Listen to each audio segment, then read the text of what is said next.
సోమనగరి అనే దేశం ఉండేది. ఇది అందం, వైభవం, కళాత్మకతకు ప్రసిద్ధి చెందింది. అంతేకాకుండా అది దాని సంపదకు కూడా చాలా ప్రసిద్ధి చెందింది. చంద్రోదయుడు అనే రాజు పరిపాలిస్తున్నాడు. చంద్రోదయుడికి కాంతిక అనే అందమైన కుమార్తె ఉంది. ఆమె అందం చాలా ఆకర్షణీయంగా ఉంటుంది. ఆమె అందం రోజురోజుకు పెరుగుతూ వచ్చింది. ఆ విషయం విస్తృతంగా ప్రచారంలో ఉంది. యువరాణి అందం గురించి అందరూ మాట్లాడుకుంటున్నారు. రాజు ఆందోళన చెందాడు. కారణం, దురాక్ష అనే రాక్షసుడు ఉన్నాడు. ఆ రాక్షసుడు చాలా శక్తివంతుడు, భయంకరంగా కనిపించేవాడు. అతనికి ఏదైనా నచ్చితే దాన్ని పొందడానికి చూస్తాడు. అతను బలవంతంగానైనా సాధించుకుంటాడు. అందుకే మన రాజు తన కుమార్తె కాంతిక గురించి చింతతో భయపడుతున్నాడు. కాని సరిగ్గా అదే జరిగింది. రాజు తన కుమార్తె కాంతిక విషయం దురాక్షకు తెలిసింది. కాంతిక అందం గురించి తెలిసి ఎంతో పొంగిపోతాడు. ఆమెను తన దానిగా చేసుకోవడానికి తన బలంతో ఏదైనా చేస్తాడు. సరిగ్గా అదే జరగబోతోంది. అతను సోమనగరి దేశంపై దండెత్తడానికి భారీ సైన్యంతో చంద్రోదయుడిని రాజభవనాన్ని చుట్టుముట్టాడు. దురాక్ష నుండి ఒక దూత రాజు వద్దకు వచ్చి చంద్రోదయతో ఇలా అన్నాడు: యువరాణి కాంతిక రాక్షస రాజును వివాహం చేసుకోవాలని అనుకుంటున్నాడు. దురాక్షతో వివాహం చేయండి, లేకపోతే రాక్షస రాజు దురాక్ష ఏమైనా చేయగలడు. మీరు బాగుండాలి, మీకు తెలుసుకదా అని చెప్పి ఆ దూత తిరిగి వెళ్లిపోయాడు. రాజు చంద్రోదయ ఏ సందర్భంలోనైనా ఆ రాక్షసుడి చేతిలో అప్సరసలాంటి తన కూతురుని అప్పగించడానికి అనుకూలంగా లేను అనుకున్నాడు. అలాగే రాజు వారి యుద్ధంలో దురాక్షుడి చేతిలో ఓడిపోతానని, భారీ సైన్యాన్ని ఎదుర్కోలేనని అనుకున్నాడు.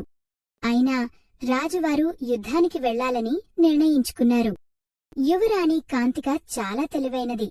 ఆమె తన తండ్రిని యుద్ధానికి వెళ్లకుండా ఆపి, తండ్రిగారు మీరు యుద్ధంలో ఓడిపోతే అప్పుడు నాకు ఏమవుతుంది అని అడిగింది. రాజు చాలా విచారంగా ఆలోచిస్తున్నాడు. తండ్రిగారు, మీరు క్రూరమైన రాక్షసుడి చేతుల్లో లొంగిపోకండి. దయచేసి యుద్ధానికి వెళ్లవద్దు. నన్ను ఆ రాక్షసుడి దగ్గరికి వెళ్లనివ్వండి అని యువరాణి చెప్పింది. అప్పుడు రాజు, ఏమిటమ్మా, ఏం మాట్లాడుతున్నావు? ఆ రాక్షసుడితో నువ్వు మాట్లాడతావా? వాడు ఎంత భయంకరంగా ఉంటాడో తెలుసా? నిన్ను చూసిన వెంటనే నిన్ను ఎత్తుకుపోతాడు తల్లి అని అంటాడు. తండ్రిగారు, మీరు కంగారు పడకండి, నేను ధైర్యంగా ఉంటాను. మీరు చింతించకండి, నాకు అనుమతి ఇవ్వండి. అందుకు రాజు, సరేనమ్మా, జాగ్రత్త అంటాడు. యువరాణి రాక్షసుడి దగ్గరకు వెళ్ళింది.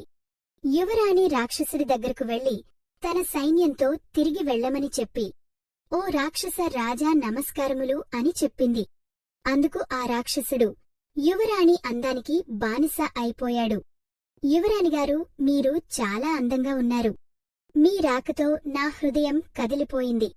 నా ఎదురుగా రావడానికి కారణం చెప్పండి. అప్పుడు యువరాణి, ఓ రాక్షసరాజా, నేను నిన్ను పెళ్లి చేసుకోవడానికి అంగీకరిస్తున్నాను, కాని ఇప్పుడే కాదు, 1 సంవత్సరం తరువాత అని చెప్పింది. దానికి రాక్షసుడు, ఏమిటి సంవత్సరం వరకు ఉండాలా? లేదు, నేను ఉండలేను, నీలాంటి అందగత్తెకు దూరంగా ఉండలేను. ఓ రాక్షసరాజా, ఇది నా నిర్ణయం కాదు, నా జాతక ప్రభావం చెబుతున్నాను. అప్పుడు రాక్షసుడు కాస్త శాంతంగా ఉండి అసలు విషయం ఏమిటని అడుగుతాడు. తరువాత యువరాణి చెప్పడం ప్రారంభిస్తుంది. ఓ రాక్షసరాజా, నాకు జ్యోతిష్కులు నా జాతకం ప్రకారం చెప్పారు. నా జాతకంలో ఒక దోషం ఉంది. పౌర్ణమి రోజున చంద్రగ్రహణం వరకు అది కొనసాగుతుంది. ఆ తర్వాత అది ముగుస్తుంది. అలా అయితే మొదట నేను పెళ్లి చేసుకుంటే 7 రోజుల తర్వాత నేను వితంతువు అవుతానని ఉంది. కాబట్టి ఆ చంద్రగ్రహణం ఇంకా 1 సంవత్సరం దూరంలో ఉంది.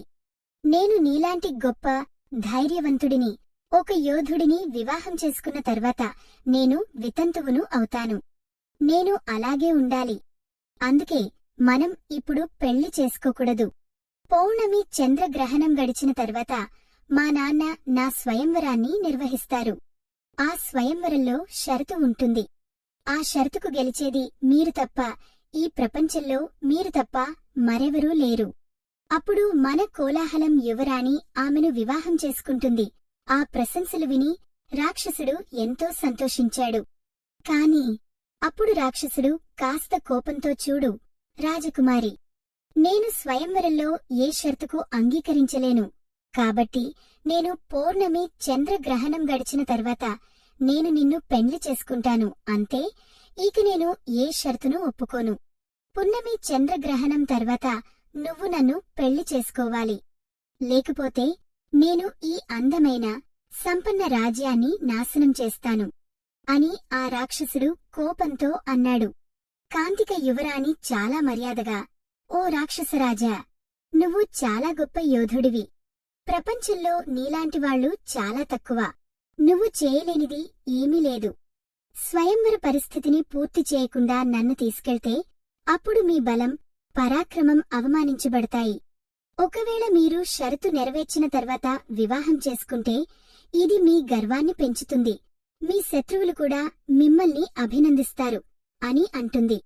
ఆ రాక్షసుడు యువరాణి కాంతిక సూచనను కాస్త ఆలోచించి, సరే యువరాణి, నేను స్వయంవరంలో కలుస్తాను. అతను తన సైన్యంతో తిరిగి వెళ్లిపోతాడు. యువరాణి కాంతిక హమ్మయ్య అనుకుంటూ ఊపిరి పీల్చుకుంది. తను చేసే పథకం విజయవంతం కావాలని అనుకుని ఆమె తన తండ్రి దగ్గరకు వెళ్లి, తండ్రిగారు, నాకు ఇంకా 1 సంవత్సరం మాత్రమే సమయం ఉంది. నేను ఒక ఆలోచనతో ఉన్నాను. నేను చెప్పేది చేస్తూ ఉండండి అని చెప్పింది. తరువాత యువరాణి, ఇక్కడి నుండి కొంచెం దూరంలో 14 రాజభవనాల సముదాయం గల ఒక పెద్ద భవనాన్ని నిర్మించండి. అది ప్రవేశద్వారం చాలా గ్రాండ్గా ఉండాలి. యువరాణి కాంతిక సూచనల ప్రకారం భవనాన్ని నిర్మించారు. కాలం గడిచింది. యువరాణి చెప్పినట్టుగా రాజభవనం నిర్మించారు. కొంత దూరంలో 14 అంతస్తుల పెద్ద భవనం ఉంది. ఇది అన్ని వైపులా భారీగా ఉంది.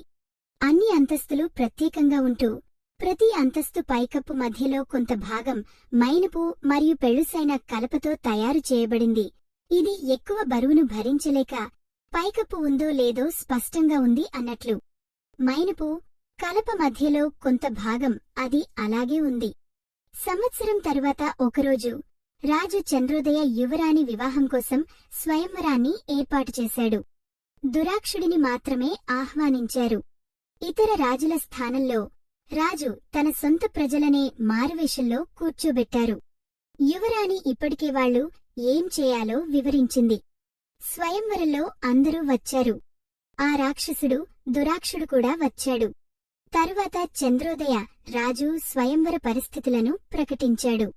ఆమెను అందరి ముందు ప్రవేశపెట్టాడు.